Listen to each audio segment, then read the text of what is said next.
기도하고 같이 찬양하겠습니다.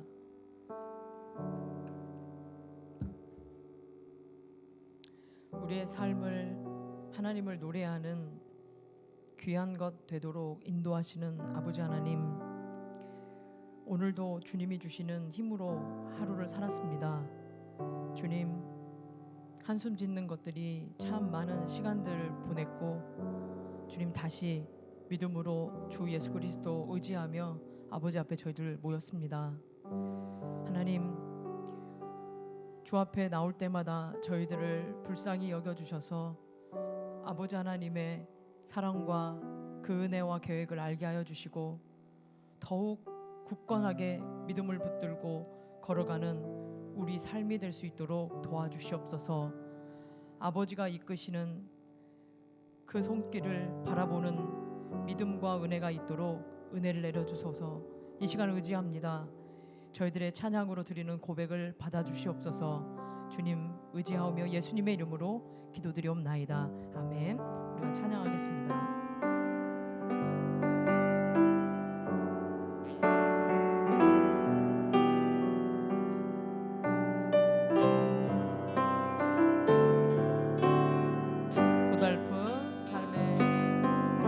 고달픈 삶의 은혜도 무뎌지고 곧 사라질 것에 내 맘 두네. 헛되고 헛된 것들을 바라보며 그 은혜를 놓치며 살았네. 주어진 삶을 묵묵히 살아가며 날 붙드신 주 예수를 보내. 사망 가운데 놓여진 나의 삶을 날 건지신 그 이름 예수. 나의 안심을 바꾸셨네. 주를 향한 노래로, 소망의 노래로 나의 눈물을 거두신 주 예수 이름 안에 살게 하소서. 고달픈 삶의 은혜도 무뎌지고 곧 사라질 것에 내 맘 두네. 헛되고 헛된 것들을 바라보며 그 은혜를 놓치며 살았네. 주어진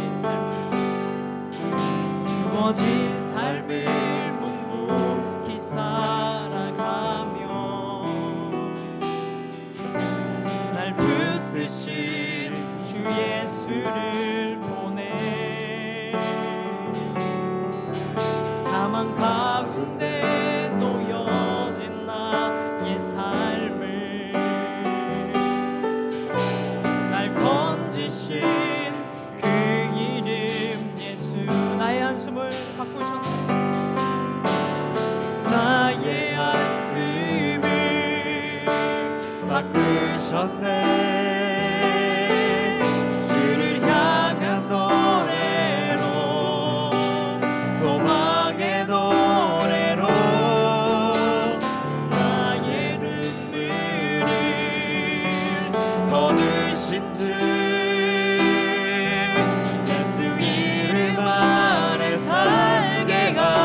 여러분이 고백해 봅시다. 나의 한숨을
하신 주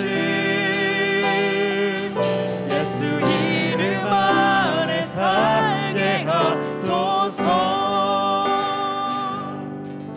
아멘. 예수 이름에 안에서 살게 하신 우리 주님 같이 또 찬양하겠습니다.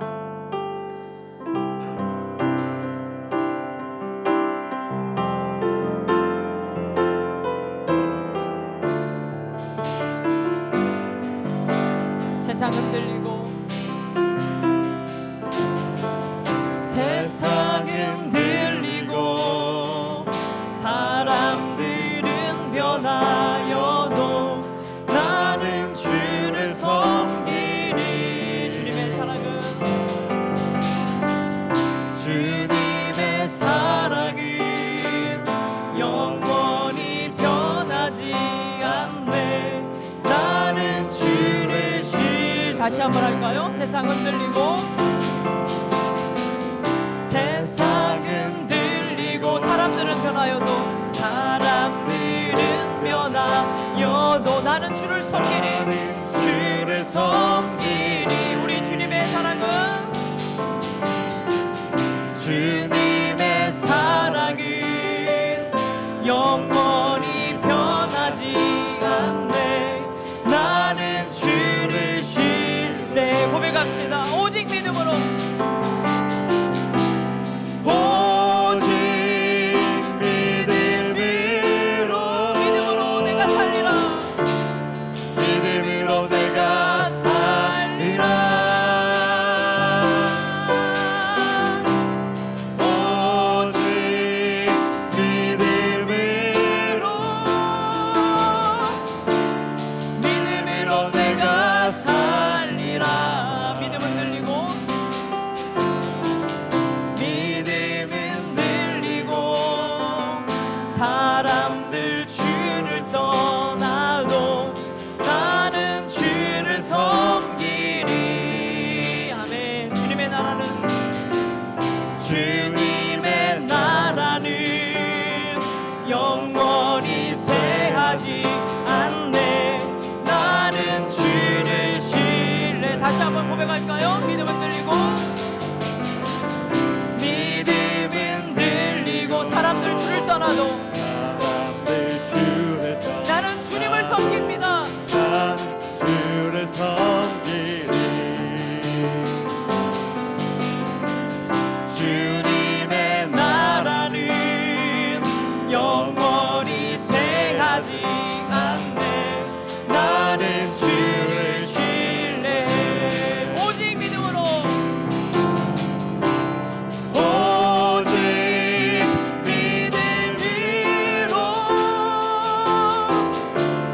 믿음으로 내가 살리라. 오직 믿음으로 내가 살리라. 믿음으로 내가 살리라. 세상은 들리고 세상은 들리고 사람들 변해도 사람들은 나는 변하여도 주님을 섬기리. 나는 주를 섬기리. 아멘. 주님의 사랑은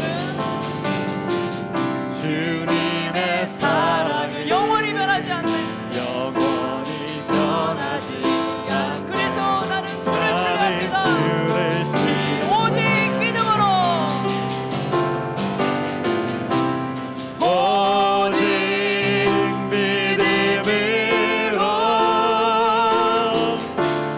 믿음으로 내가 살리라.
나 무엇과도 주님을 바꾸지 않으리.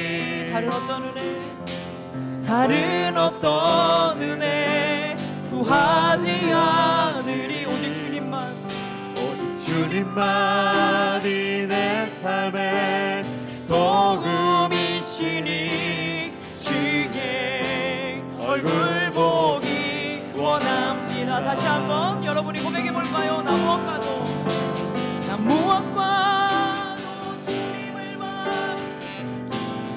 바라보니 다른 어떤 은혜 하지 않으리. 오직 주님만이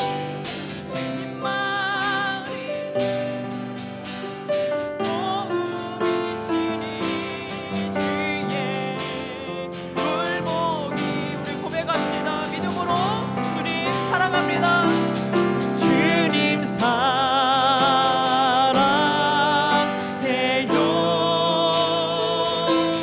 온 마음과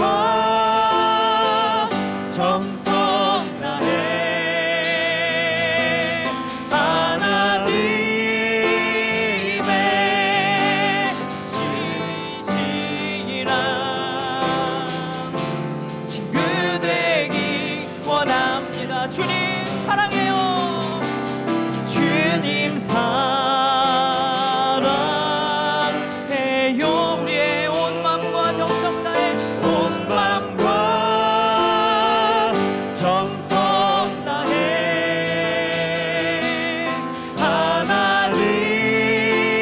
하나님의 진실이라 친구 되기 원합니다. 우리 시간에 함께 같이 기도하겠습니다. 주님, 믿음으로 살기를 원합니다. 의인은 오직 예수 그리스도를 바라보며 사는 그 믿음으로 사는 자임을 믿습니다. 제가 그 의인으로 부름받은 이 자리를 믿음으로 살아갈 수 있도록 주님 도와주옵소서. 오직 다른 은혜 구하지 아니하고 오직 예수 그리스도의 그 사랑, 주님의 그 한없는 은혜만을 구하며 믿음의 길 걸어갈 수 있도록 도와주옵소서. 이 예배를 받아주시고 우리에게 필요한 말씀을 허락하시며 그리고 우리의 기도를 받아주옵소서. 이 시간에 함께 같이 기도하겠습니다. 오 하나님, 아버지 하나님, 우리의 삶을 주 하나님 앞에 맡겨드립니다. 주께서 주신 이 믿음으로 우리에게 남아있는 이 삶들을 주님 살아가길 원합니다.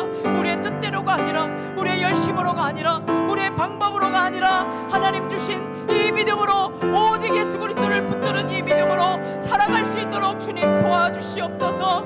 그래서 하나님 아버지, 영원히 쇠하지 않는 나라, 변하지 않는 주님의 그 사랑을 아버지 하나님이여 보고 경험하며 누리며 자랑하는 저희들이 될 수 있도록 은혜를 내려 주시옵소서. 우리의 인생 속에 담아 놓으신 주님의 약속을 믿음으로 볼 수 있도록 도와주시옵소서. 끊임없이 우리에게 아버지 유혹하고 도전하는 세상의 다른 것들을 바라보지 않게 하여 주시고 오직 예수의 은혜, 오직 예수님의 그 사랑, 하나님의 한없는 그 은혜만을 바라보며 의지하며 갈망하는 저희들 되도록 도와주옵소서. 이 시간도 하나님, 저희들 주님 갈망하며 주 앞에 섰습니다.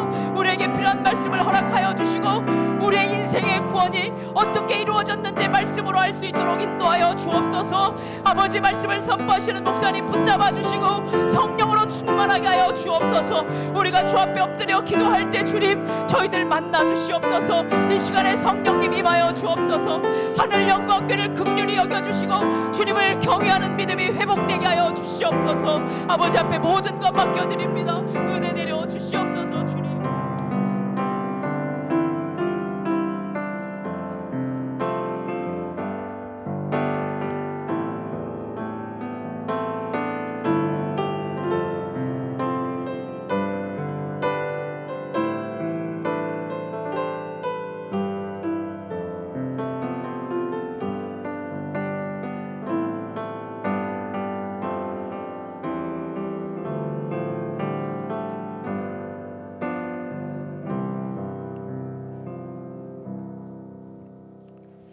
우리를 대표해서 유민철 집사님 기도하겠습니다.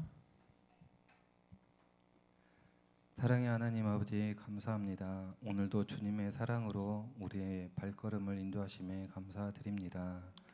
하나님 자녀들이 늘 예배를 기대하며 사모하는 마음으로 함께할 수 있도록 은혜를 주시옵소서. 2023년 사교열의 시간을 되돌아봅니다. 일터와 일상과 신앙생활에 대해 세웠던 계획들과 다짐을 어떤 모습으로 채워가며 보내고 있는지 잠시 멈추어 생각해 봅니다. 주님의 도우심을 구하며 하루하루 성실하게 살아가면 좋으련만 여러 문제와 갈등들을 저희 힘으로 해보려 안간힘을 쓰느라 때론 우선순위가 뒤바뀐 채 분주함 때문에 주님 앞에 겸손하게 나오지 못했던 모습을 고백하오니 불쌍히 여겨주시고 용서하여 주시옵소서. 조급한 마음과 불안과 염려로 마음을 빼앗기지 말고 이 모습 이대로 주님께 고백하며 눈물로 간구하면서 선하신 하나님 성품과 손길을 믿으며 담대해질 수 있도록 도와주시옵소서. 각자에게 주어진 일상 속에서 주님의 말씀을 양식 삼아 늘 가까이 묵상하고 생명력 있는 말씀이오니 회복과 소망과 쉼과 힘을 얻어 매일 새날 주심에 기뻐하고 감사하는 삶 살게 하옵소서. 하늘영광교회가 말씀과 믿음이 살아있고 성령이 충만한 교회 되도록 인도하여 주시옵소서. 목사님의 영과 육의 건강을 강건케 붙들어 주시고 가정의 평안으로 함께하여 주시옵소서. 네 분의 전도사님에게 맡겨진 사역들을 주님의 마음으로 감당하여 가실 수 있도록 믿음과 지혜와 성령 충만함으로 채워가 주시옵소서. 홍사모님에게 늘 든든한 울타리가 되어 주시고 건강도 지켜 주시옵소서. 하늘영광 공동체가 무엇을 하든지 서로 사랑하는 마음 위에 일하게 하시고 교회에 모이기에 힘쓰며 기쁨으로 섬기는 지체들 되도록 인도하여 주시옵소서. 성도들 각 가정의 귀한 자녀들이 주 안에서 예배와 말씀과 기도로 거룩한 그릇들로 준비되어 갈 수 있도록 축복하여 주시고 돌보아 주시옵소서. 아직 주님을 알지 못하는 가족들의 마음을 성령님께서 만져 주셔서 함께 예배 드리며 구원받는 백성의 삶을 누릴 수 있도록 인도해 주시옵소서. 이 시간 선포되는 말씀을 통해 우리의 믿음을 점검하고 새롭게 결단하는 시간이 되길 원하오며 우리를 긍휼히 여기시는 예수님 이름으로 기도드리옵나이다. 아멘.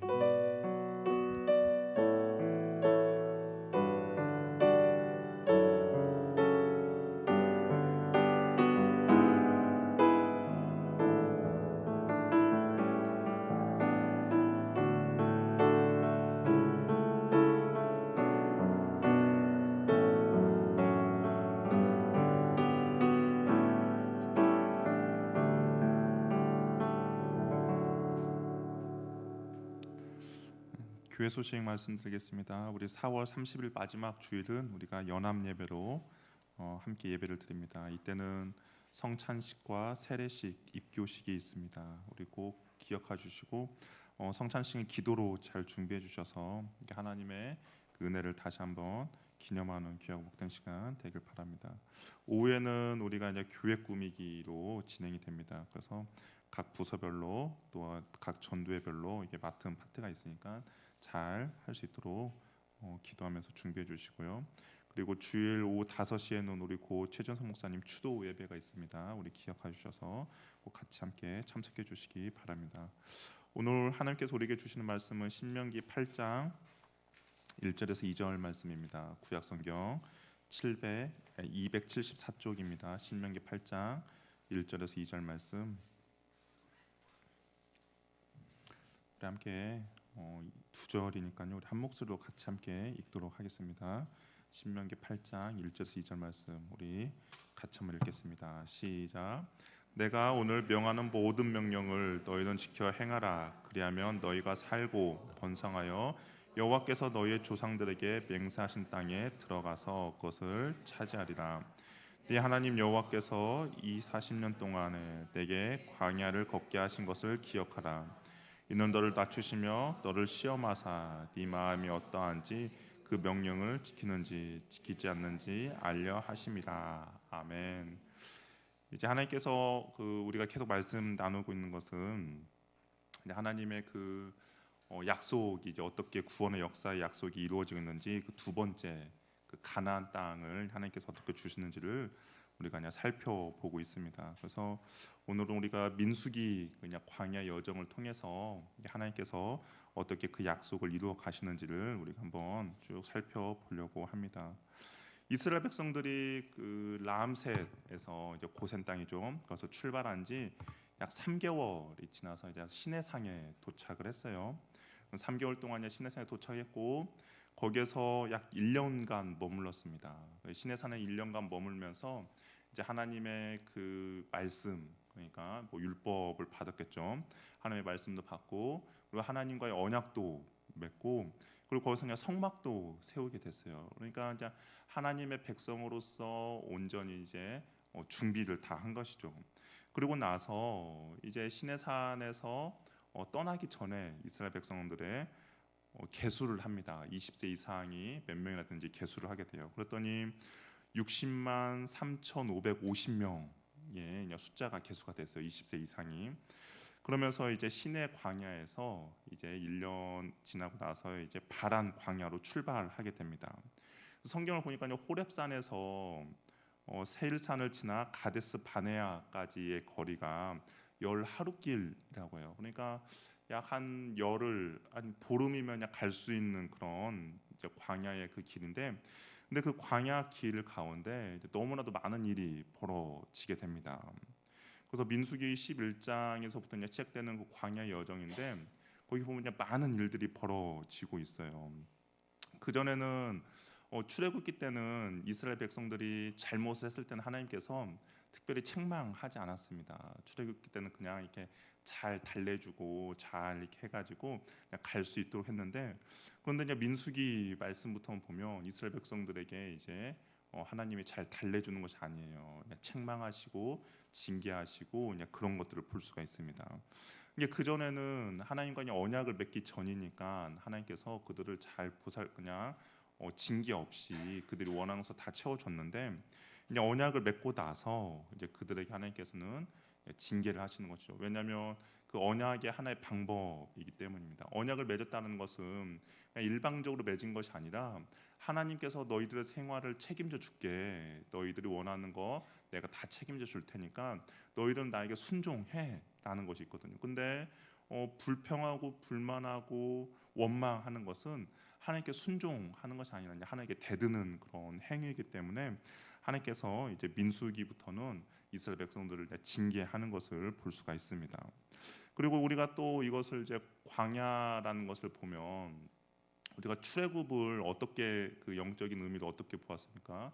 죄와 사망의 권세 아래 머물러 있던 우리들을 이끌어내는 것을 출애굽 사건으로 보잖아요. 근데 광야도 이제 그렇게 볼 수도 있습니다. 광야는 뭐냐면 우리가 이제 하나님의 백성으로서 가나안 땅, 그러니까 하나님의 약속된 땅에 들어가기 그 과정을 이제 광야라고 볼 수가 있는데, 지금 이제 저와 여러분이 걸어가고 있는, 그러니까 약속의 땅에 가기 전에 이 모든 삶의 여정을 광야라고도 할 수가 있는 것이죠. 그러니까 하나님의 백성으로서 온전히 살아갈 수 있는 그런 이제 삶을 우리가 광야라고도 할 수가 있습니다. 그러니까 우리가 이 민수기 말씀을 통해서 이 광야, 이스라엘 백성들의 광야 여정을 통해서 책망받는 부분들, 그리고 하나님께 징계받는 것들이 우리의 삶에서 동일하게 일어날 수 있는 그런 상황과 환경이라는 것이죠. 근데 우리가 이제 오늘 살펴볼 것을 보면 광야 생활 동안 이스라엘 백성들이 하나님 앞에 죄를 짓는 것들이 이제 몇 가지가 등장합니다. 그래서 우리가 그것을 이제 살펴보면서 저와 여러분의 삶에서는 이제 이러한 죄들을 짓지 않아야겠구나라는 것들을 좀 깨닫는 시간을 좀 가지면 좋을 것 같습니다. 이 광야 여정 중에서 이제 가장 큰 실수를 한 것은 이스라엘 백성들이 가나안 땅 정탐을 하고 이제 부정적인 보고를 하잖아요. 근데 이제 부정적인 보고를 하는 것 전에 이제 이스라엘 백성들 안에 여러 가지 작은 불평과 불만들이 있었어요. 그러니까 갑자기 가나안 땅을 보고 부정적인 보고를 한 것이 아니라 많은 정말 작은 불평과 불만들이 쌓이다 보니까 그것이 결국에는 하나님을 온전히 신뢰하지 못하는 결과를 가져오게 되었다라는 것이죠. 우리도 마찬가지죠. 우리도 일상의 삶 가운데서 작은 불평과 불만과 원망이 쌓이다 보면 결국에는 우리가 결정적이다 하나님을 온전히 신뢰하지 못하는 그런 결과를 가져올 수 있다라는 겁니다. 그렇기 때문에 우리가 정말 매일의 삶 가운데서 정말 작은 삶 가운데서 하나님 앞에 온전히 신실하고 충성되어야만이 우리가 정말 어떤 큰 결정 앞에서 온전히 주님을 신뢰하며 나아갈 수가 있다라는 것을 우리가 한번 배웠으면 좋겠습니다. 그래서 우리가 이제 첫 번째 이스라엘 백성들의 그 실수가 나와요. 우리 민수기 11장 한번 보도록 하겠습니다. 첫 번째 이스라엘 백성들의 실수는 뭐냐면 바로 원망입니다.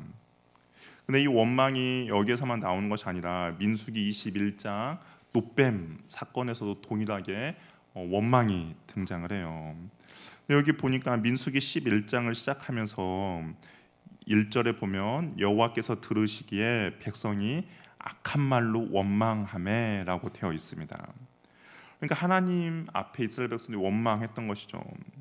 그 쉬운 성경을 보니까 뭐라고 되어 있냐면 백성에게 어려운 일이 닥치자 그들이 여호와께 불평했습니다라고 되어 있습니다.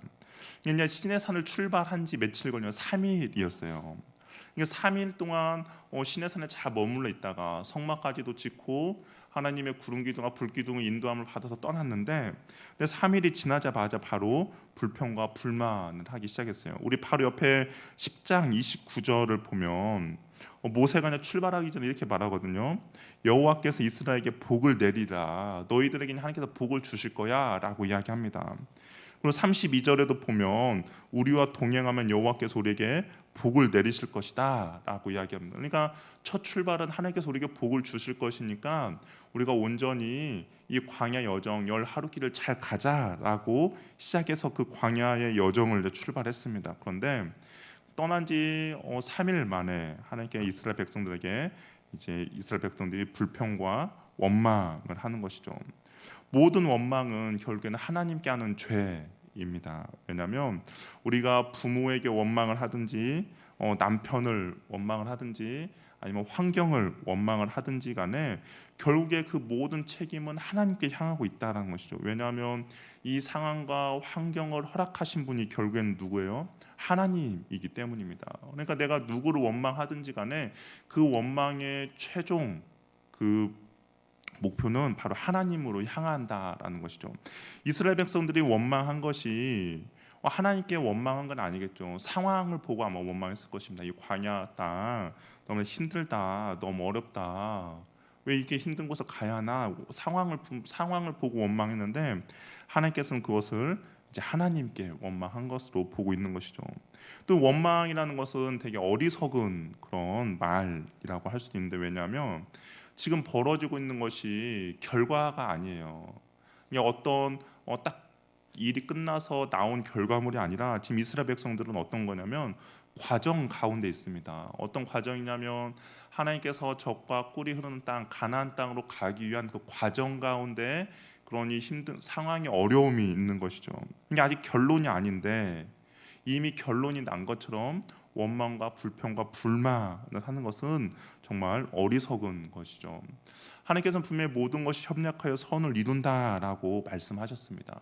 그러니까 지금 나의 상황도 우리가 이 결과가 아니잖아요. 결과가 아니고 과정 가운데 있는데 그 과정을 우리가 좀 더 견디지 못하고 참지 못하고 원망한다는 것은 이것은 어리석은 그런 모습이라는 것이죠. 예를 들면 그거예요. 축구 경기를 하는데 전반전에 만약에 축구 경기를 하는데 1대0으로 지고 있어요. 그러면 아직도 후반전이 남아 있고 그리고 이 후반전이 어떻게 될지도 모르잖아요. 그런데 이 원망한다는 것은 어떤 거냐면 이 전반전에 1대0으로 졌다고 지고 있다고 감독을 바꾸는 것과 동일한 상황일 수도 있다라는 것이죠. 아직 경기가 끝나지도 않고 결과가 어떻게 나오지도 않았는데 그냥 전반에 1대0으로 지고 있다고 감독을 바꾸고 경질을 시키는 것은 정말 어리석은 일이잖아요.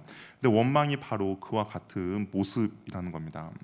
지금 하나님께서는 더 좋은 것을 주시려고 더 좋게 하려고 하는데 그런데 이 중간 과정 가운데 원망을 하면 과연 어떻게 하겠습니까? 그런데 이스라엘 백성들이 이 원망으로 하나님 앞에 불만을 토로한 것이죠. 그러니까 하나님께서 그 원망에 대해서 그냥 진노하시는 진노하는 것을 볼 수가 있습니다. 그렇기 때문에 우리가 주님 앞에 고백할 때는, 이야기할 때는 최종의 결과를 놓고 이제 해야 하는 거죠.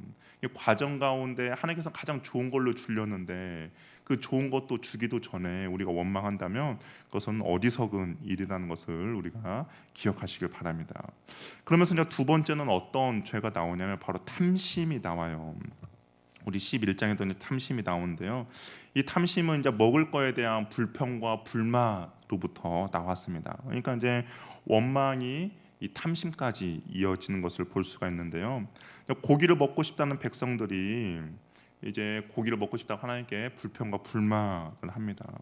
그러면서 이들이 이제 뭐라고 말을 하냐면 이 고기 하나님께서 분명히 만나도 주셨고 그렇지만 이 만나에 이제 만족함을 못 하는 거예요. 그러면서 고기를 먹고 싶다. 그러면서 이들이 뭐라고 했냐면 과거에 애굽에 있을 때는 우리가 이 고기도 먹고 마음대로 먹고 싶은 걸 먹었는데 왜 하나님께서 우리에게 이걸 주시지 않는가라고 하면서 이제 불평과 불만을 이제 하고 있습니다. 그러면서 이제 하나님께 이스라엘 백성들이 불평과 불만을 하면서 고기를 먹고 싶다라고 하니까 하나님께서 이들에게 이제 고기를 주시겠다고 약속을 해요. 고기를 주시겠다고 약속을 하는데 하나님께서 이제 어떻게 얼만큼의 고기를 주느냐, 그것은 바람을 일으켜서 하나님께서 하룻길 정도, 그러니까 메추라기가 하룻길 정도 쌓이도록 줬다라고 합니다. 일반적으로 성인 남성이 하룻길을 가는 것이 24km를 걸어간다고 해요. 하룻길을. 그러니까 아마 이게 시선으로 볼 수 있는 모든 곳에 메추라기가 다 쌓였던 것 같아요. 또 얼마의 높이로 쌓여졌냐, 2규빗입니다. 지금 말하면 90cm 정도예요. 그러니까 이스라엘 짐 밖에 메추라기가 아예 이제 널려 있다라고 그렇게 보시면 되죠.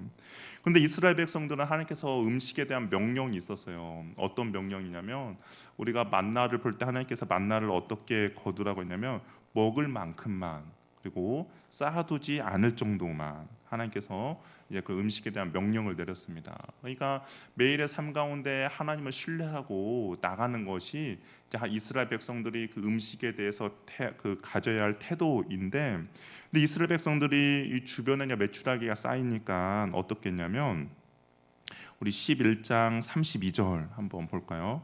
민수기 11장 32절 한번 읽어보도록 하겠습니다. 한번 읽어볼게요. 시작.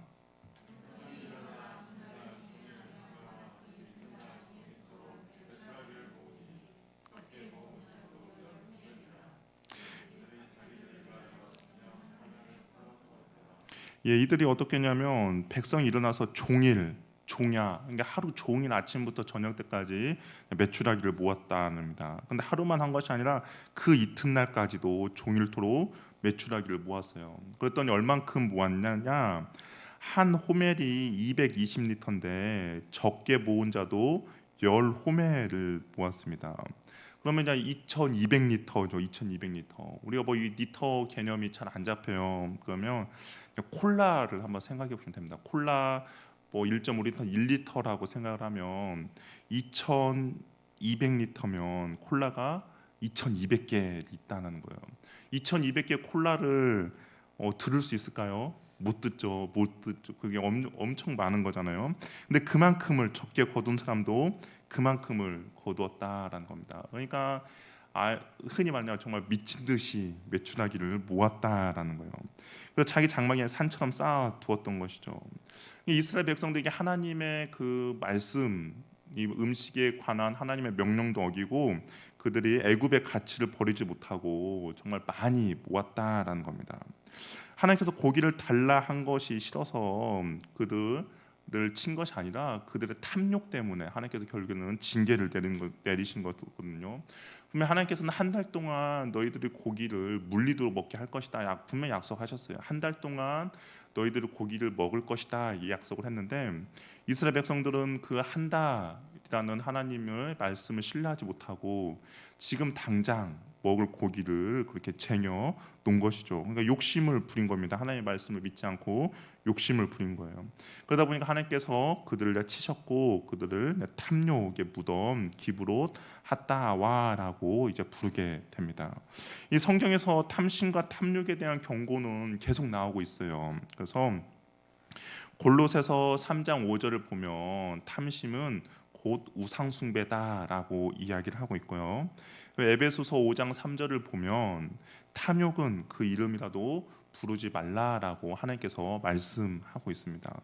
왜 하나님께서는 이 탐심과 탐욕에 대해서 그렇게 경계를 하고 있는가? 그것은 우리가 탐욕과 탐심에 한번 사로잡히면 그것이 우리의 삶을 모든 것들을 지배하기 때문입니다. 이 이스라엘 백성들 보세요. 이게 탐욕이라니까 메추라기를 먹어야겠다는 그 탐욕에 사로잡히다 보니까 어떻게 해요? 종일 주야로 그 이튿날 종일토록 그 메추라기만 이제 맺은 그것을 주스러 다닌 것이죠. 이들이 해야 될 일도 있음에도 불구하고 그것은 전혀 우선순위가 밀려나게 됐습니다. 그리고 내가 그것을 주우면서 그 사람들 마음 가운데 어떤 마음이 들었겠어요? 옆에 있는 사람들보다 내가 더 많이 주어야겠구나라는 마음이 들겠죠. 옆에 있는 사람이 정말 나보다 속도를 더 내서 주우면 마치 내가 뺏기는 그런 마음이 들기 때문에 더 많이 가져간 것을 볼 수가 있습니다. 이 탐욕이 얼마나 무서운 거냐면 시기와 탐욕 이런 것도 얼마나 무서운 거냐면 어떤 사람들에게 이제 그 설문 조사를 했어요. 어떤 설문 조사였냐면 당신의 월급을 얼마를 받으면 좋겠습니까? 이제 사람들이 어느 정도 원합니다라고 했어요. 근데 이제 어떤 질문을 내렸냐면 당신이 200만 원을 받고 상대방이 100만 원을 받는 것을 선택하시겠습니까? 아니면 당신이 400만 원을 받고 상대방이 800만 원을 받는 것을 선택하시겠습니까? 어떤 거 선택하시겠어요? 400만 원 선택하시겠습니까? 아니면 200만 원을 선택하겠습니까? 우리가 볼 때는 당연히 400만 원이 더 좋잖아요. 근데 대부분 사람들이 나는 200만 원 받아도 상대방이 100만 원 받는 거 선택을 했어요. 너가 잘 되는 꼴을 못 본다는 거죠. 그게 그냥 탐욕과 탐심에 가득 차 있는 그런 사람의 모습이라는 것이죠. 그래서 우리는 그런 것들로 인하여서 우리뿐만 아니라 하나님 또 내 옆에 있는 그 지체들도 우리가 시기와 질투 더 많이 모으고자 하는 마음이 우리 마음에 있기 때문에 탐심과 탐욕은 성경에서 계속적으로 경계하고 있습니다. 사단이 우리에게 이제 미끼를 던지는 것이죠. 그래서 사람의 욕심에 이제 미끼를 던집니다. 그래서 야고보서 1장 14절을 보면 이렇게 되어 있어요. 각 사람이 사단에게 유혹을 받는 것은 그 사람의 욕심에 끌려 미혹이 된다라고 이야기를 하고 있습니다. 그러니까 사람이 그 안에 어떤 욕심이 있으면 사단의 미혹에 끌린다라는 것이죠. 그래서 욕심이 많은 사람은 어떻게 보면 사단에 넘어가기가 쉽다라는 겁니다. 우리도 이제 보면 주변에 이제 사기를 당하는 사람들 보면 보이스피싱은 두려움을 자극해서 하는 거 말고 보이스피싱 말고 다른 사기들을 보면 그 마음 가운데 욕심 때문에 우리가 사기들을 많이 당하는 것을 볼 수가 있다라는 것이죠. 고수익 보장, 그렇죠? 고수익 보장, 조금 투자해서 더 많이 얻고자 하는 그런 사람의 욕심 그런 것들로 인해서 사기를 당하는 것을 볼 수가 있습니다. 예전에 이제 같이 사역했던 어떤 목사님에게 누가 전화가 왔어요. 뭔 전화가 왔냐면 고객님 축하합니다. 고객님이 해가지고 그 선물 세트 50만 원짜리 선물 세트가 당첨이 됐다라는 거예요. 그래서 그걸 이제 드리려고 전화를 했다고. 그랬더니 그 목사님이 듣더니 그러면 제 이름으로 당첨이 된 거냐고 했더니 당연하다고 고객님 이름 당첨됐다고 했더니 그 목사님이 그러면 그거 제가 지금 저한테 전화하시는 분에게 제가 드릴게요. 제 이름으로 드리겠습니다. 그랬더니 이제 그분이 되게 당황스러운 그런 게 있는데 만약에 그걸 이제 50만 원 당첨이 됐다. 그럼 어떻게 해야 합니까? 그러면 분명히 얼마를 주면 그걸 주겠다라고 했겠죠. 근데 그 목사님이 현명하게 제가 그러면 당신에게 선물로 드리겠습니다라고 이제 했는데 욕심이 이제 사람을 이렇게 미혹하게 만드는 것이죠. 만약에 욕심이 있는 사람이었으면 아마 그 전화를 받고 아마 그냥 사기를 당하거나 그렇게 됐을 것입니다. 그래서 우리 이제 그리스도인들이 그런 욕심으로부터, 그런 탐심과 탐욕으로부터 극복할 수 있는 방법은 나누는 거죠. 나누는 거. 그 주변 사람들과 나눌 때 우리가 욕심에 그냥 끌리거나 미혹되지 않는다라는 겁니다. 어떤 사람이 돈이 최고라고 생각하는 사람이 있다면 그 이제 물질을 주변에 있는 사람들과 나누는 것이고요. 어떤 사람은 시간이 정말 내 인생에서 중요하다라고 생각이 있다면 그 시간을 다른 사람들 위해서 이제 사용하는 것이죠. 그럴 때 우리가 탐심과 탐욕과 욕심에 이끌리지 않게 된다라는 겁니다. 이스라엘 백성들은 그 이제 탐심과 탐욕에 실패하게 됐고 이제 넘어지게 되었던 것이죠. 세 번째는 뭐냐면 이스라엘 백성들이 어떤 잘못을 저지르냐면 시기와 비방 가운데 이제 빠지게 됩니다. 민수기 12장을 보면 모세가 이제 구스 여자를 취했다라고 이야기해요. 근데 이제 구스 여자가 뭐 실질적으로 모세가 새로운 결혼을 한 것이냐 아니면 십보라이냐 그것은 뭐 여러 가지 많은 그런 논쟁이 있는데 이건 뭐 정확하게 어떤 건지 모르지만 근데 이제 비방을 누가 하냐면 미리암이 주동하고 아론이 거기서 이제 동조를 하는 것을 볼 수가 있습니다. 그래서 표면적으로는 1절에 보면 12장 1절에 보면 모세가 구스 여자를 취하였더니 그 구스 여자를 취하였으므로 미리암과 아론이 모세를 비방하니라라고 되어 있습니다. 표면적으로는 너가 왜 구스 여자를 취했느냐라고 비방을 해요. 그런데 실질적인 속마음은 무엇이냐? 2절을 볼까요? 2절 우리 2절 한번 같이 읽어볼게요. 2절 같이 한번 읽겠습니다. 시작.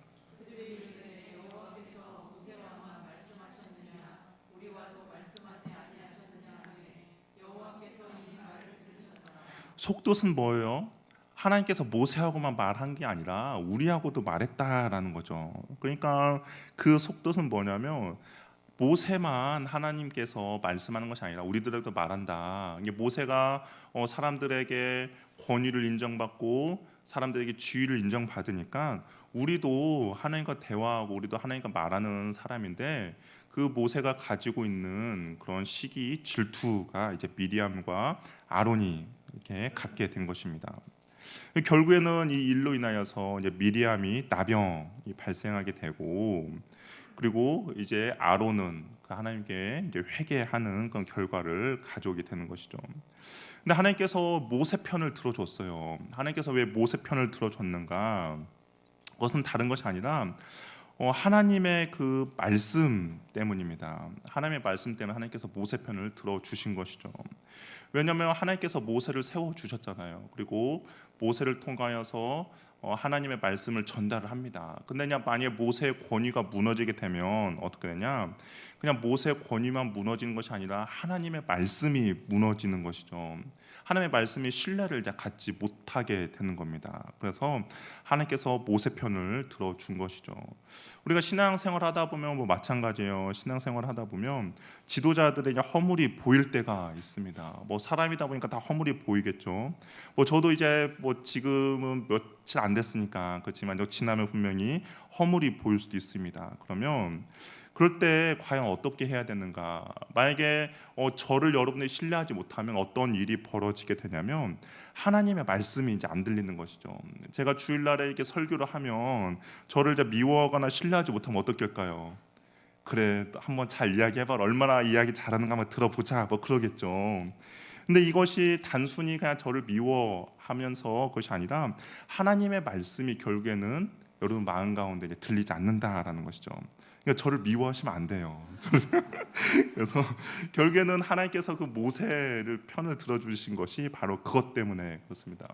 나중에 이제 고단과 그 고단 자손 고라 자손과 고단과 단과 아비람도 마찬가지예요. 그때도 하나님께서 모세와 아론의 편을 들어주거든요. 그것은 뭐냐면 하나님의 공동체를 온전히 유지하기 위한 하나님의 방편이라는 겁니다. 그래서 이제 지도자의 허물이 보일 때 어떻게 하느냐? 그냥 기도해 주셔야 하는 것이죠. 기도를 해 주셔야 하고 정말 내가 이거 도저히 안 되겠다 그러면 다른 정말 지도자를 찾든지 해야지 미워하거나 그러면 결국에는 내 자신이 무너지게 된다라는 겁니다. 그래서 하나님께서는 그 미리암과 그리고 아론에 대해서 그냥 책망한 것을 볼 수가 있는 것이죠. 그러니까 시기와 비방도 하나님께서 기뻐하지 않는다라는 것이죠.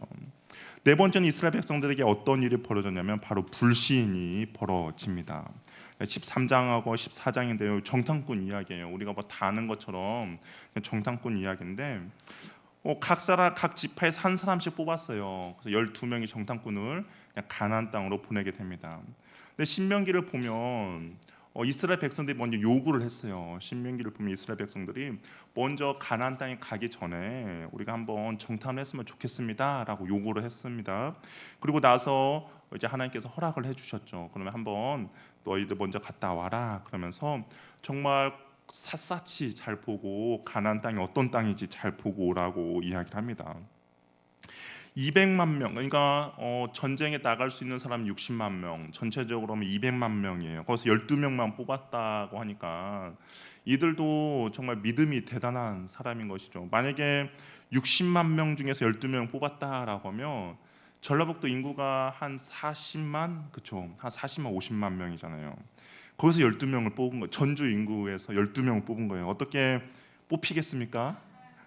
힘들 것 같아요. 전주에서 12명을 뽑아서 우리가 어디 정탐을 보낸다 그러면 힘들 것 같습니다. 아마 저도 안 되겠죠. 근데 이제 이 사람은 이제 뽑힌 거예요.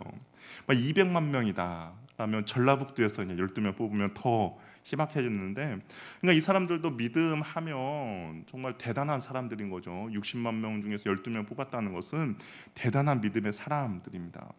그럼에도 불구하고 이들이 40일 동안 정탐을 했는데 이들은 어떻게 해요? 실패했다라는 것이죠. 이들이 정말 실패한 이유는 왜 실패를 했는가? 정말 믿음이 좋고 정말 이따라 하나님 다른 사람이 볼 때도 탁월한 사람인데도 불구하고 이들은 실패했는데, 그들은 왜 실패했냐면 답은 간단하죠. 하나님의 말씀을 어디에 두었느냐라는 겁니다. 무슨 말이냐면 어떤 상황과 환경 앞에 하나님의 말씀을 두었느냐, 아니면 상황과 환경 뒤에 하나님의 말씀을 두었느냐라는 거죠.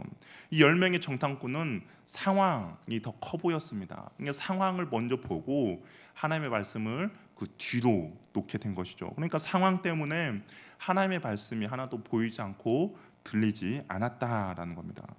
반면 여호수아와 갈렙은 어떻습니까? 여호수아와 갈렙은 반대였죠.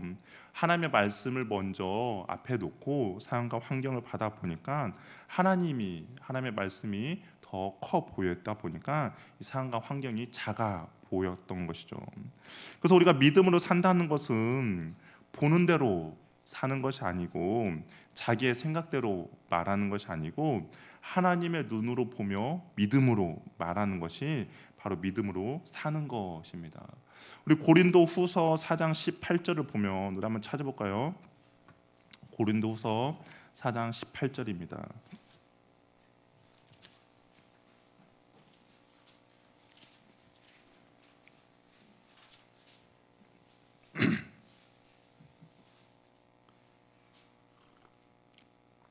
같이 한번 읽어보겠습니다. 시작. 우리가 주목하는 것은 보이는 것이 아니요 보이지 않는 것이니 보이는 것은 잠깐이요 보이지 않는 것은 영원함이라. 아멘. 믿음으로 사는 사람은 그런 것이죠. 믿음으로 사는 것은 보이는 것을 따라가는 것이 아닙니다. 보이는 것이 따라가는 게 아니라 보이지 않는 것을 따라가는 것이죠. 그리고 그 보이는 것은 잠깐이지만 보이지 않는 것은 영원함이라는 것이죠. 과거의 여호수아와 갈렙은 바로 이 믿음으로 그것을 보았던 것입니다. 과거에 하나님이 그들에게 행했던 기적들을 다 잊어버렸어요. 이스라엘 백성들이 현재 어려움 앞에 좌절하고 있습니다. 그래서 우리가 성경을 보면 이제 뭐 계속 보겠지만 성경을 보면 하나님께서 항상 이스라엘 백성들에게 이야기하는 것이 있어요. 뭐를 얘기하냐면 과거에 너희들을 출애굽시켰던 여호와 하나님이라는 그런 이야기를 자주 합니다. 그러니까 과거에 하나님께서 기적을 베풀어 주셨던 것들을 이스라엘 백성들에게 자꾸 상기를 시켜줘요. 그 이유는 무엇이냐면 과거에 하나님께서 너희들을 이렇게 지켜주시고 보호해 줬잖아. 그러면 앞으로의 힘든과 어려움도 어떻다는 거예요?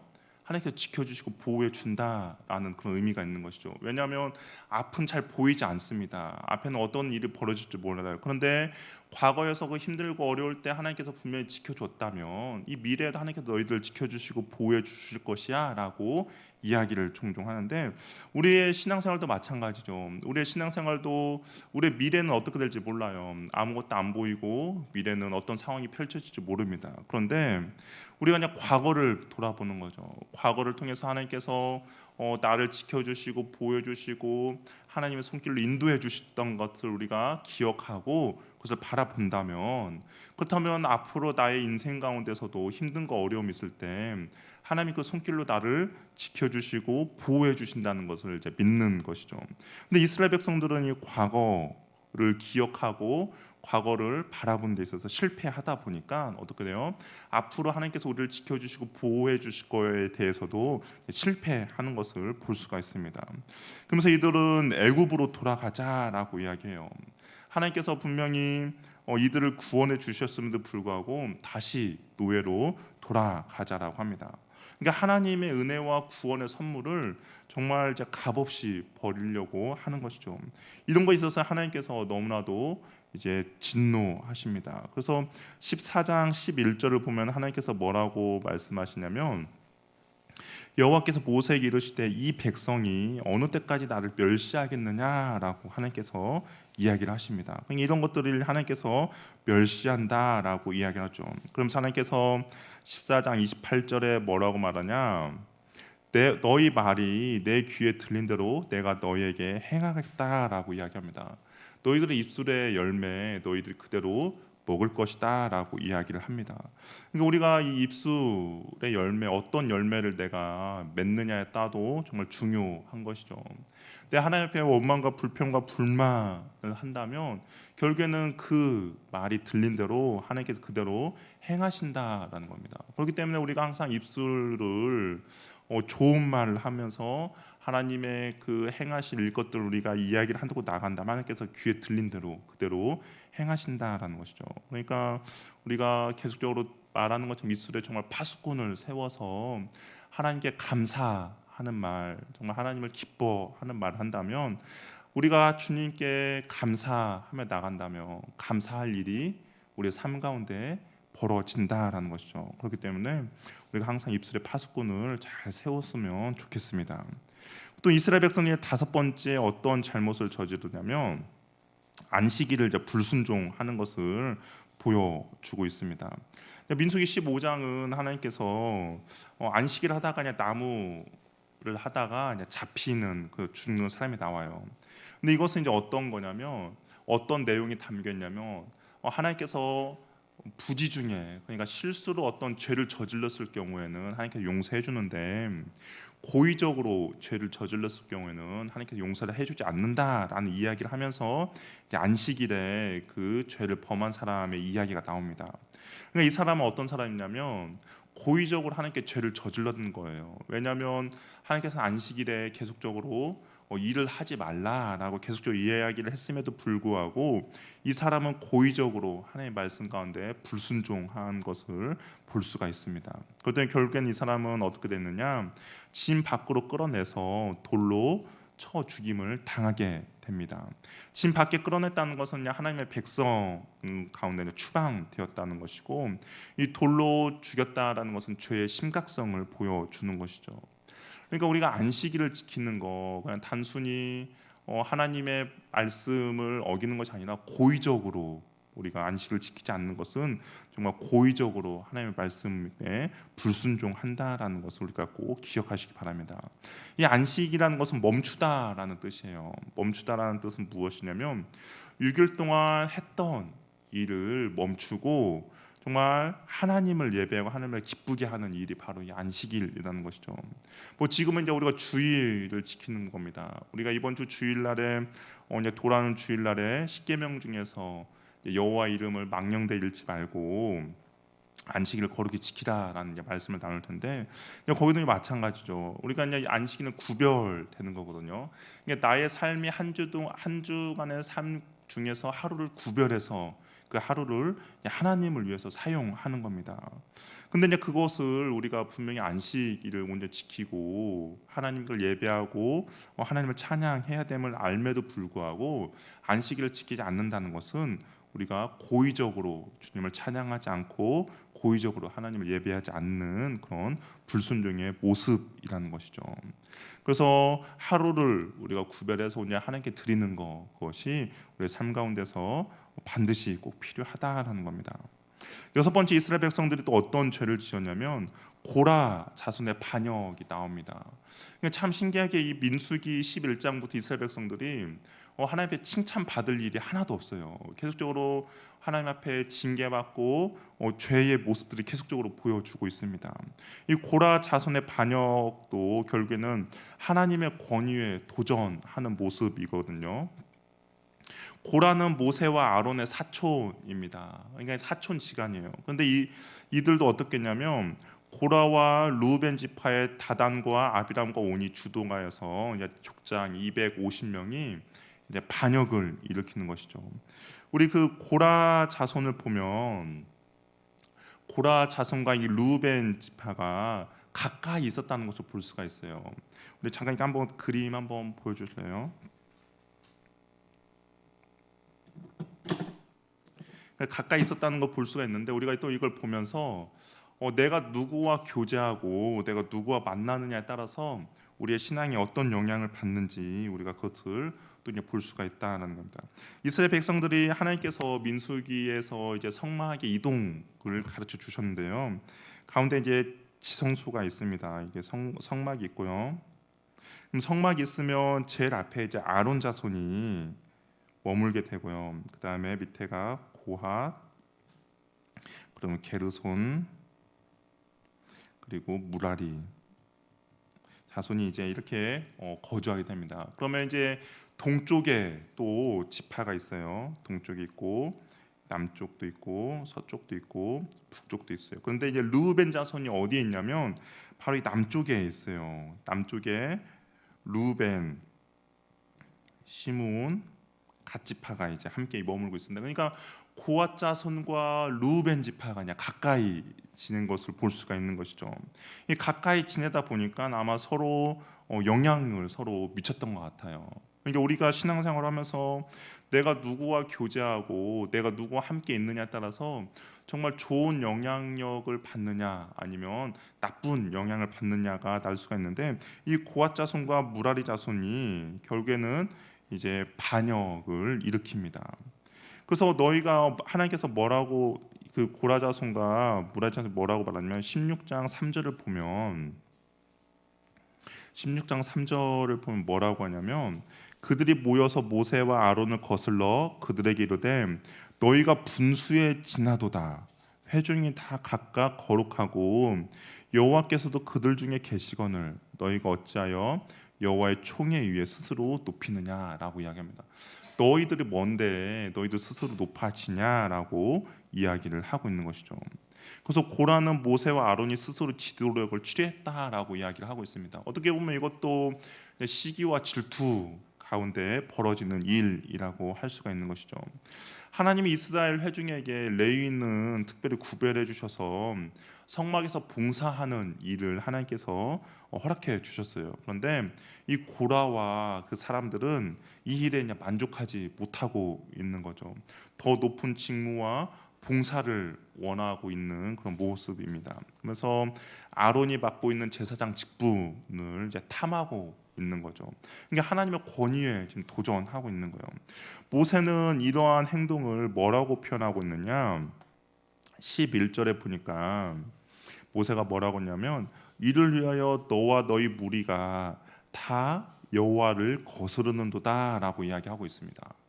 그러면서 아론이 어떠한 사람에게 너희가 그를 원망하느냐? 아까 원망은 단순히 사람에게 하는 것이 아니라 결국에는 하나님께 향하는 거다고 하나님께 향했다고 말했고 결국은 여호와를 하나님을 거스르는 지금 행동을 하고 있다라고 이야기를 하고 있습니다.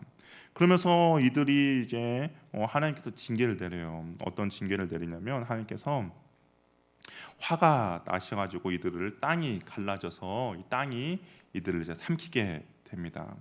그리고 나서 이들이 죽고 나니까 그 다음에 어떤 일이 벌어졌냐면 또 이들의 반역에 동참하게 돼요, 사람들이. 그래서 또 이게 모세와 아론과 미리암을 또 비방하게 됩니다. 그래서 하나님께서 연병을 보내주셔가지고 이들에게 또 심판을 받게 되는데, 이들이 어떻게 되느냐, 14,700명이 죽게 됩니다. 이게 적지 않은 숫자가 죽게 되는 것이죠.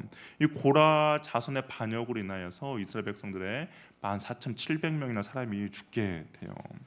근데 우리가 그냥 고라 자손을 한번 주목해 봤으면 좋겠어요. 고라 자손. 어떻게 보면 이 고라 자손은 이스라엘에 있어서 정말 하나님의 징계, 하나님의 책망, 하나님의 저주를 받은 자손이거든요. 근데 고라 자손이 되는데, 어떻게 고라 자손이 다 죽었냐? 그렇지 않아요. 고라 자손이 다 죽지 않고 고라와 그의 아들들은 살았다라고 그냥 성경에 기록되어 있습니다.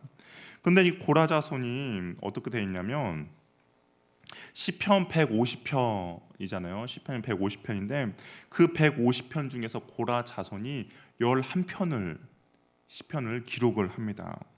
우리가 이제 가장 잘 알고 있는 것은 시편 42편. 그 사슴이 목마른 같이 내 영혼이 주를 간절히 구합니다라는 그런 시편도 이제 고라 자손이 기록한 것을 볼 수가 있어요. 그래서 고라 자손은 성전의 문지기가 됩니다. 그리고 다윗의 찬양 지휘자가 돼요.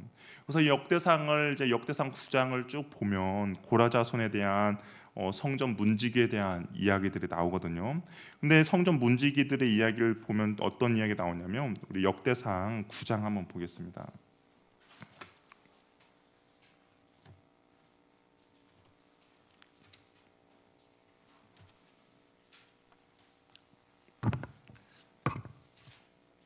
역대상 9장 17절을 보면 그냥 문지기에 대해서 이렇게 쭉 나오는데, 역대상 9장 17절에 문지기는 살룸과 악굽과 달몬과 아히만과 그의 형제들이니 살룸은 그의 우두머리라. 이게 살룸이 그의 우두머리예요. 근데 뭐라고 돼 있냐면, 살룸이 그의 우두머리인데 성경에, 그리고 그 뒤에 뭐라고 돼 있어요? 19절에 고라의 증손, 그렇죠? 고라의 증손요, 아비아십의 손자 고라의 자손 아들 살룸이라고 나옵니다. 이 고라의 증손이 살룸이는 거예요. 하나님께 고라는 징계를 받았는데 그의 자손은 어떻게요? 문지기의 가장 수장으로 되어 있는 것을 볼 수가 있습니다. 212명의 수장이 있는데 그 중에서 이 살룸이라는 사람이 가장 높은 위치에 있다라는 것을 볼 수가 있고요. 그리고 이방 족속 간의 전쟁을 할 때도 어떤 일이 벌어졌냐면, 이 고라 자손이 찬양대로 참전을 합니다. 그래서 역대상 20장 볼까요? 역대상 20장 19절도 보면,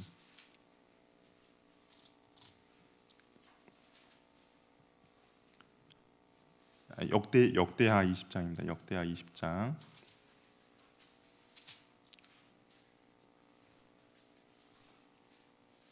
역대 20장 19절도 보면, 그핫 자손과 고라 자손에게 속한 레위 사람들은 서서 심히 큰 소리로 이스라엘 하나님 여호와를 찬송하니라라고 되어 있습니다. 그러니까 고라는 하나님께 반역해서 땅이 갈라져서 죽임을 당했음에도 불구하고 그 고라 자손들은 하나님 앞에 온전히 찬양하며 예배하는 것을 볼 수가 있다라는 겁니다. 고라는 당을 지어서 모세와 아론을 배반했지만, 그래서 이스라엘 백성에게 큰 해를 끼쳤음에도 불구하고 고라의 악행을 따르지 않았던 고라 자손은 하나님께 귀하게 쓰임 받는 것을 볼 수가 있다라는 것이죠. 우리가 신앙생활하면서 이제 어떤 분들은 그런 이야기를 하는 분이 있어요. 신앙에 있어서 금수저냐, 정말 태어날 때 십자가를 입에 물고 태어났느냐, 아니면 나는 이게 우리 가정에는 교회 다니는 사람이 아무도 없다라고 그렇게 이야기하는 사람도 있습니다. 뭐 흙수저. 근데 이것이 하나님 앞에서 중요하지 않다라는 것이죠. 어떻게 보면 고라 자손은 어떤 수저일까요? 저주받은, 정말 하나님의 저주를 받아서 정말 하나님께 모든 사람들이 다 죽임을 당한 그런 사람에서도 불구하고, 이 고라 자손은 하나님의 그 사랑 안에 온전히 자라고 찬양대와 모든 것들을 하는 것을 볼 수가 있습니다. 그러니까 내 부모가 내 신앙이 뭐 1대냐 2대냐 3대 그 중요한 것이 아니라 내가 지금 하나님을 얼마나 사랑하느냐가 중요하다라는 것이죠. 내가 지금 하나님을 얼마나 더 경외하느냐가 더 중요하다라는 겁니다. 하나님은 바로 이 고라 자손을 통해서 하나님의 역사를 계속 이어가는 것을 볼 수가 있다라는 겁니다. 7번째, 이스라엘 백성들이 또 어떤 잘못을 저지르냐면 음행과 우상 숭배를 저질러요. 민수기 25장인데요.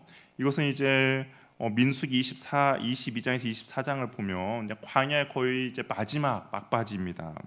근데 이스라엘 백성들의 모습을 보고 모압 왕 발락이 발람을 이제 초대해요. 이 발람은 이스라엘 이제 저주를 하기 위해서 초대를 했음에도 불구하고 이스라엘에게 축복을 내립니다. 그랬더니 화가 난 발락이 축복도 저주도 하지 말고 그냥 돌아가라라고 이야기해요. 그랬더니 발람이 돌아갈 때 어떤 한 계략을 줍니다. 계략이 뭐냐면 우리 민수기 31장 한번 볼까요? 31장 16절이에요. 이것은 이제 발람을 죽이고 나서 이스라엘 백성들이 이제 이야기하는데 이 발람의 계략이 뭐였냐면 16절에 보니까 보라 이들이 발람의 꾀를 따라 이스라엘 자손을 부올의 사건에서 여호와 앞에 범죄하게 하여 여호와의 회중 가운데 연병이 일어나게 하였느니라. 이제 구체적으로 과연 바알 부올의 사건이 뭐냐? 그것은 이제 민수기 25장에 나오는 사건입니다. 발람이 가면서 어떤 이야기를 해줬냐면 지금 이스라엘 백성들이 하나님만을 섬기는 민족이니까 그들에게 우상 숭배하는, 그러니까 음행의 사건이 일어나게 해라라고 계략을 줬고 발락이 발람의 말을 듣고 이제 실질적으로 그 일을 하게 됩니다. 그러다 보니까 바알신 숭배에 이스라엘 백성들을 참여시키게 됐고요.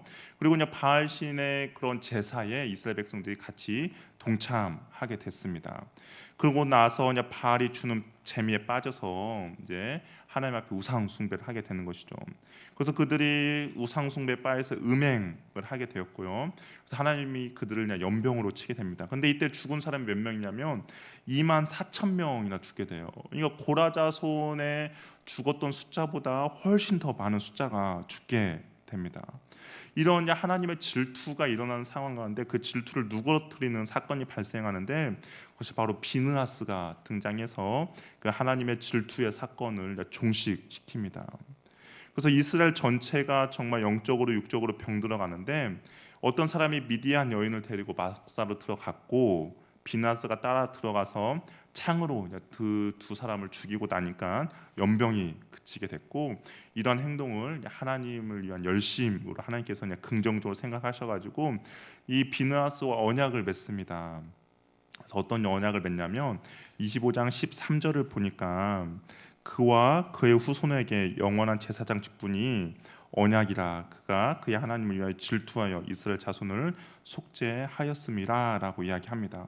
그래서 실질적으로 이제 다윗 시대의 제사장 역할을 맡았던 사독과 그의 자손들이 이제 비느하스의 자손이라는 것이죠. 그러니까 하나님께서 이 약속을 이제 계속적으로 이어가는 것을 볼 수가 있는 것이죠.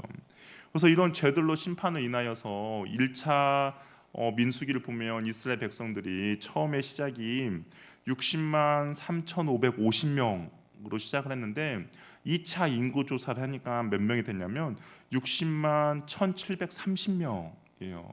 숫자가 줄었죠. 숫자가 줄었다는 것은 분명히 하나님께서 그 인구, 그러니까 사람을 많이 주는 것이 하나의 복인데 이 민수기의 전체를 보면 숫자가 줄었다는 것은 이스라엘 백성들이 그만큼 하나님께 범죄했다는 것을 보여주는 것이죠. 특별히 숫자가 가장 많이 준 지파가 어디냐면 시므온 지파입니다.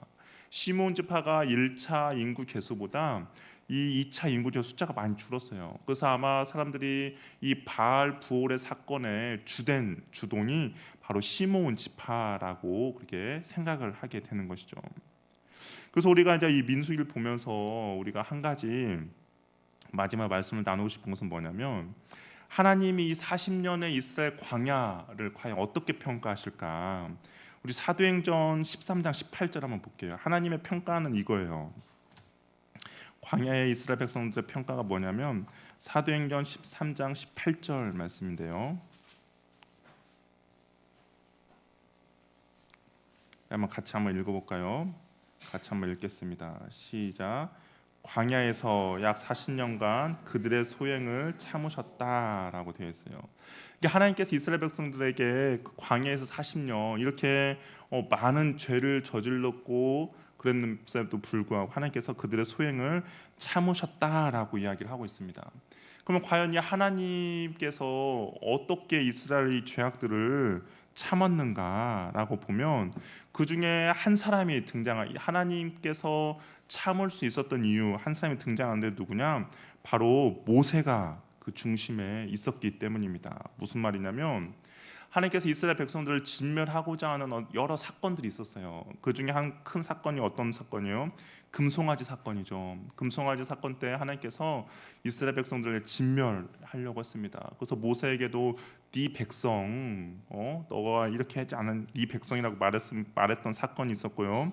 또 하나님께서 또 한 번 그 진노했던 것이 언제냐면 10명의 정탐꾼 사건입니다. 이때도 하나님께서 내가 이들을 다 광야에서 다 죽이겠다라고 해서 다시 시작하겠다라고 이야기해요.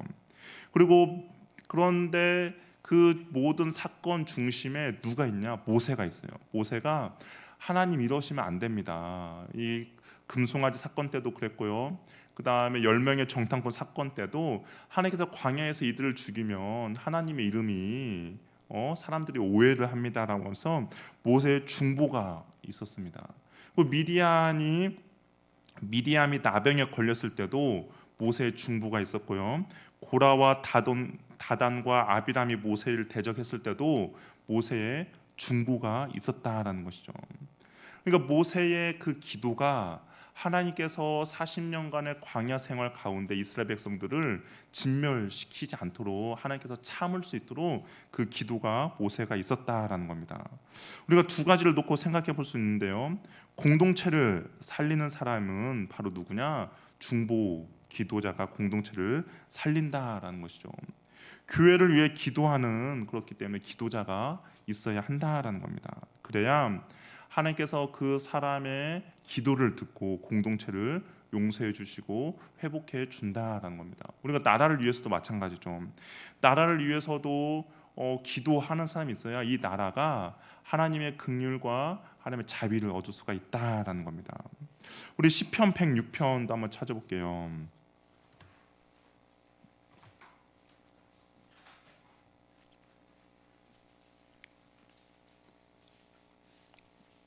시편 106편 23절 말씀인데요.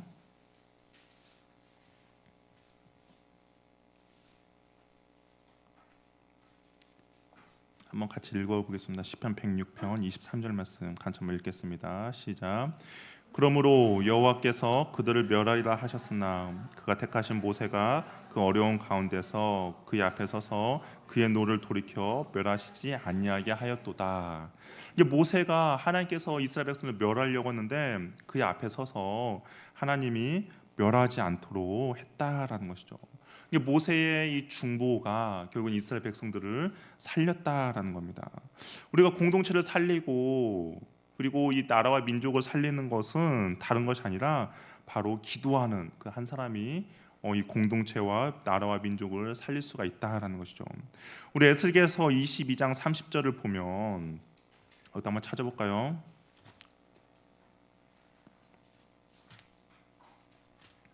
에스겔서 22장 30절입니다.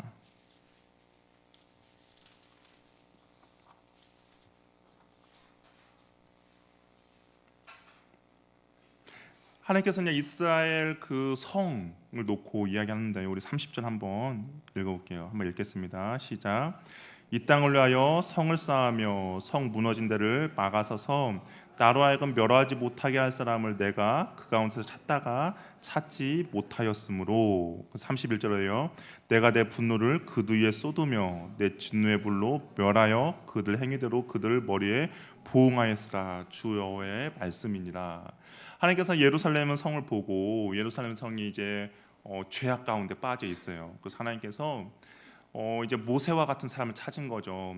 그 진멸하지 않는 한 사람. 그러니까 무너진 틈에 서서 하나님의 진노를 막을 사람을 하나님께서 찾았는데 어떻게요?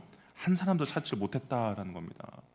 한 사람이 있어서 그 하나님의 무너진 틈에 서서 하나님께 기도하고 간구했으면 하나님께서 진노를 내리지 않을 텐데, 근데 한 사람을 찾지 못하니까 어떻게 했다는 거예요? 하나님이 그 진노를 내리셨다라고 이야기를 하고 있는 것이죠. 공동체와 나라와 민족을 살리는 사람이 바로 이 무너진 데를 막아서서 하나님의 진노를 막는 사람이 바로 기도하는 사람이라는 겁니다. 그래서 하나님께서는 이 중보자를 찾고 계신다라는 거예요. 이 중보자를 찾아서 정말 교회를 위해서 그리고 나라를 위해서 열방을 위해서 기도할 중보자를 찾는다라는 것이죠. 그리고 그 중보자가 있다면 하나님의 진노가 아니라 하나님의 긍휼과 하나님의 자비를 내려 주신다라는 겁니다. 저 여러분이 나라와 민족과 우리 교회 공동체를 위해서 기도하는 그런 중보자가 되시길 바랍니다. 그럴 때 하나님이 분명히 이 나라 가운데 책망할 것이 있을 거예요. 분명히 하나님이 교회 가운데, 이 한국 교회 가운데 하나님의 책망 있을 수도 있습니다. 그런데 기도하는 저와 여러분이 그 하나님의 진노를 막을 수가 있다라는 것이죠. 그 기도하는 한 사람을 통하여서 하나님의 긍휼과 자비가 온전히 일어날 수 있다라는 것이죠. 가정을 위해서도 마찬가지겠죠. 가정을 위해서도 하나님께서 그 가정이 온전히 하나님 뜻 가운데 잘 서 있지 못한다면 하나님께서 분명히 그 가정 가운데 또 징계를 내릴 수도 있겠죠. 그런데 그 가정을 위해서 기도하는 그 한 사람이 있다면 그 가정과 가문도 하나님께서 긍휼과 자비를 베풀어 주실 수 있다라는 겁니다. 그렇기 때문에 저와 여러분이 정말 공동체를 위해서, 나라와 민족을 위해서 온전히 기도하는 그런 사람이 되기를 바랍니다. 모세 한 사람 때문에 이스라엘 백성들이 온전히 살아날 수 있다는 것을 우리가 꼭 기억하시고, 그리고 에스겔 말씀처럼 하나님께서 그 무너진 틈 사이에서 기도하는 그 한 사람을 찾는데 그 한 사람이 없어서 하나님의 진노가 있다는 것을 우리가 기억하셔서 우리가 기도하는 그 한 사람이 저와 여러분이 되기를 바랍니다. 함께 기도하고 우리가 함께 찬양하고 이 기도하는 시간 한번 갖도록 하겠습니다.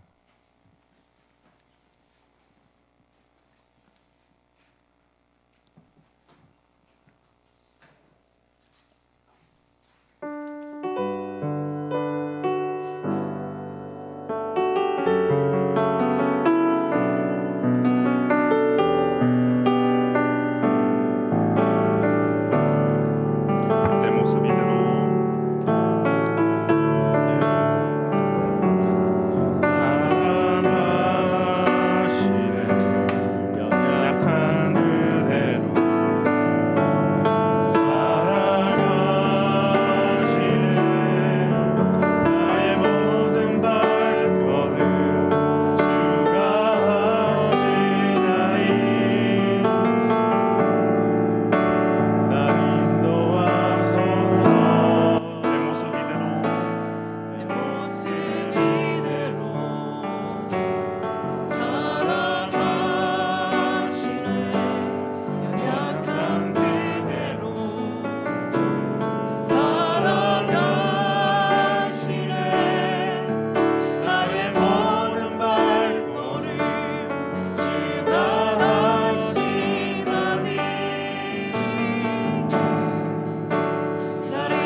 한번 이 시간 기도할 때 광야 가운데서 이스라엘 백성들은 철저하게 무너졌습니다. 하나님을 신뢰하지 못했고 하나님을 믿지 못했고 그 마음 가운데 시기와 질투와 또 여러 가지 것들로 인하여서 그들의 광야 가운데 실패한 모습을 우리가 보았습니다. 우리 시간 기도할 때 우리도 동일하게 광야를 걷고 있는 인생들입니다. 이 시간 기도할 때 하나님 이 광야 가운데 이스라엘 백성들을 반면 교사로 삼아 나의 신앙생활은 오늘 주님이 기뻐하는 인생 될 수 있도록 도와주시옵소서. 불평과 불만과 원망과 시기와 질투가 아니라 온전히 주님만을 신뢰하며 주님을 바라보아서 내가 주님께 감사하며 찬양하며 기뻐하며 주님을 온전히 신뢰하며 의지하며 나아갈 수 있는 그러한 은혜를 허락해달라고. 우리가 눈에 보이는 것으로 또한 눈에 보이는 것으로 행동하며 내 생각으로 말하는 것이 아니라 눈에 보이지 않고 영원한 것을 바라볼 수 있는 믿음을 우리에게 허락해달라고 우리 한번 주여 한번 외치며 기도하며 나가겠습니다. 주여 할렐루야. 하나님 아버지 주께서 주신 은혜에 상관된 넘치는 주여 도와주시옵소서. 하나님 내 다른 것을 바라보지 않도록 도와주시고 하나님 광야의 여정 가운데 하나님 오늘 주님만 신뢰하며 주님만 바라보며 주의 은혜와 주의 사랑 가운데 머물러 인생을 도와주시옵소서. 하나님 내 안에 시기와 질투와 원망과 불평과 불만과 하나님 주님에 대한 여러 가지 것들이 하나님 그 입술 가운데 죄를 짓지 않도록 도와주시고 나의 행동으로 죄를 짓지 않도록 도와주시고 우리에게 하나님께 감사와 찬양하며 나가도록 주여 도와주시옵소서. 하나님 그런 은혜가 우리 삶 가운데 넘쳐나기를 원합니다. 하나님 도와주시고 인도하여 주시고 하나님 광야의 여정 가운데 오늘 주님께 감사할 수 있는 도와주시고 나의 가장 큰 주님 가운데 머물러 있으면 주여 도와주시옵소서. 하나님 주님께 불평하며 불만하며 나가는 인생 되지 않기를 원합니다. 우리 하나님만을 바라보며 나가는 인생 되는 수 도와주시고 우리 하나님께 감사하며 나가는 도와주시기 원하오니 주여 도와주시옵소서. 하나님 내 마음과 주님을 오늘 신뢰하며 나가기를 원합니다. 내 마음도 오늘 주님을 바라보며 나가기를 원하오니 주여 인도하여 주시옵소서. 하나님 우리 입술 가운데 은혜 베풀어 주시고 하나님 입술 가운데 주께 감사하며 원하오니 주여 도와주시옵소서. 하나님 인도하여 주시기 원합니다. 주여 도와주시기 원합니다. 하나님 도와주시옵소서. 하나님 우리가 어디에 유혹에 빠지지 않도록 도와주시옵소서. 하나님 우리가 어떤 죄악 가운데 빠지지 않도록 도와주시고 우리 하나님의 주시는 은혜 가운데 머물러 주여 도와주시고 인도하여 주시옵소서. 하나님 그런 은혜를 원합니다. 하나님 도와주시기 원합니다. 주여 이끌어 주시옵소서. 주와 함께 동행가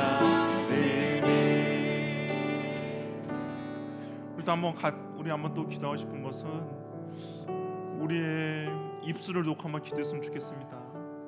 이스라엘 백성들 무너진 것들을 겨우 보면 그들의 입술이 불평과 원망과 또한 시기와 질투도 결국에는 말을 통하여서 우리가 그들이 무너진 것을 볼 수가 있습니다. 우리 시간 기도할 때 하나님께서 우리의 말한 것을 듣고 그대로 행하신다라고 말했습니다. 우리 시간 기도할 때 하나님 내 입술 가운데 파수꾼을 세워 주시옵소서.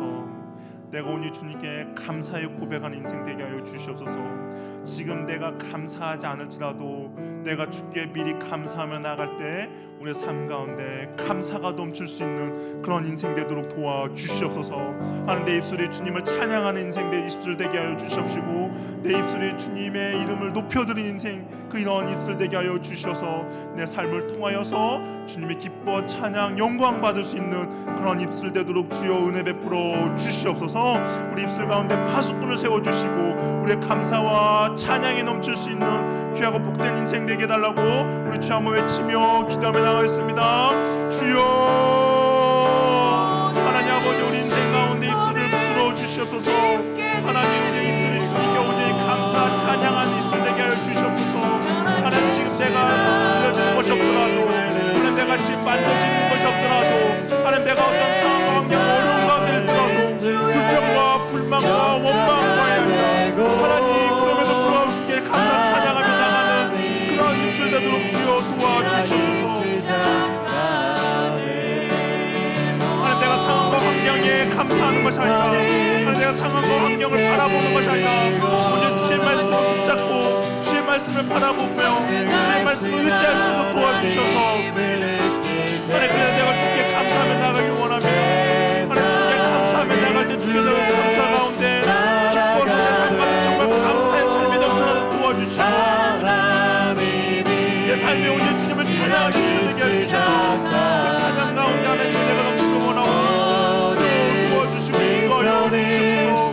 나의 입술을 붙잡아 주시옵소서. 하나님 나의 입술 가운데 파수꾼을 세워주시옵소서. 하나님 내가 지금은 힘들고 어렵을지라도 내가 주께 불평하며 불만하지 않도록 도와주시옵소서. 내가 주께 원망하지 않도록 도와주시옵소서. 하나님 감사합니다. 감사의 고백이 넘쳐나게 해주시고 내가 그럼에도 불구하고 주께 감사할 수 있는 그런 은혜를 허락하여 주시옵소서. 감사의 입술이 되길 원합니다. 감사의 고백이 되길 원하오니 하나님 감사 가운데 역사해 주시고 감사 가운데 은혜 베풀어 주시기 원하오니 주여 도와주시고 함께하여 주시옵소서. 하나님의 은혜가 함께 베풀어 주시기 원하오니 주여 그 사랑을 베풀어 주시기 원하오니 주여 함께하여 주시옵소서. 하나님 오늘 도와주시기 원하오니 주여 도와주시옵소서.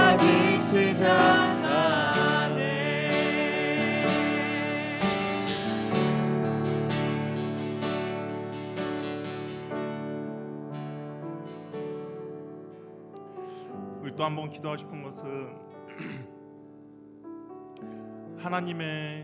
하나님께서 찾는 사람은 바로 기도하는 사람입니다. 하나님 그 무너진 틈을 서서 하나님께 기도하는 사람을 주께서 찾고 계십니다. 우리 시간 기도할 때 하나님 내가 그 기도하는 한 사람이 되겠습니다. 공동체를 위하여서 내가 이 한국교회를 위하여서 이 나라와 민족을 위하여서 열방을 위하여서 하나님 내가 주 앞에 기도하며 나갈 때 나를 통하여서 주의 진노가 막아지는 그런 은혜를 허락하여 주시옵소서. 주님이 찾는 그 한 사람이 내가 될 수도 도와주시옵소서. 내가 교회를 위해서 기도할 때 나의 부르짖음 가운데 주께서 귀를 기울여 주시고 내가 조국 교회와 민족과 열방을 위해서 기도할 때 하나님의 긍휼과 자비가 넘쳐날 수 있도록 주여 도와주시옵소서. 하나님이 찾는 그 한 사람이 내가 될 수 있도록 주여 은혜 베풀어 주시고 나의 기도 가운데 역사하여 주시고 나의 기도 가운데 귀를 기울여 주시옵소서. 하나님 나를 사용하여 주시옵소서. 우리 한번 주여 외치며 기도하며 나가겠습니다. 주여 하나님 그런 은혜를 허락하여 주시옵소서. 하나님 내가 그런 한 사람이 되길 원합니다. 하나님의 찾는 그 한 사람이 되길 원하며 무너진 틈에 서서 내가 기도하는 사람이 되길 원하며 하나님 나의 기도와 부르짖음 가운데 주께서 긍휼히 여겨주시고 들어주셔서 하나님의 친구를 만난 사람 되게 해주시옵소서. 하나님 우리 공동체 가운데 주의 은혜를 베풀어 주시고 이 조국교회 가운데 하나님의 은혜를 베풀어 주시고 이 민족과 나라 가운데 하나님의 은혜를 베풀어 주셔서 하나님 나를 통해서 하나님의 은혜가 넘쳐나길 원합니다. 주여 도와주시고 함께하여 주시옵소서. 하나님 그 주님께 찾는 한 사람 되길 원합니다.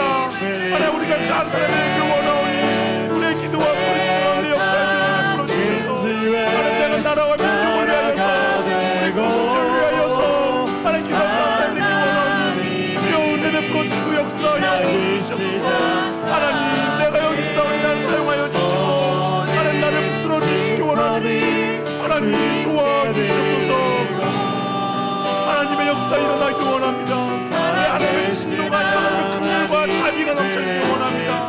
하나님께서 나를 벌고 그 부러진 틈에 서서 내가 하나님의 역사를 일어나게 원하오니 도와주시고 이것을 풀어주시기 원하오니 하나님 나를 사용하여 주시옵소서.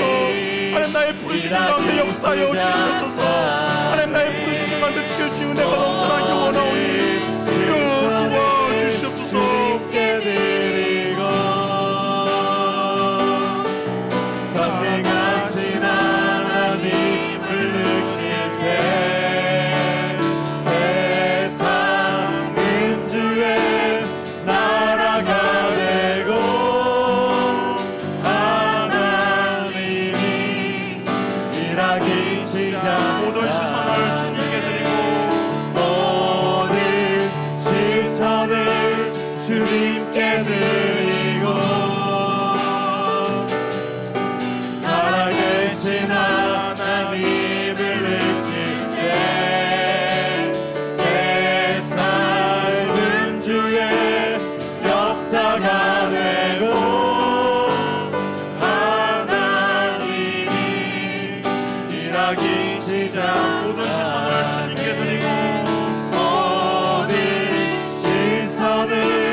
우리 마지막에 기도할 때 우리의 간절한 기도 제목들이 있습니다. 하나님, 우리가 이 시간 부르짖음을 기도할 때 우리의 기도 가운데 귀를 기울여 주시고 하나님 역사하여 주시고 응답하여 주시옵소서.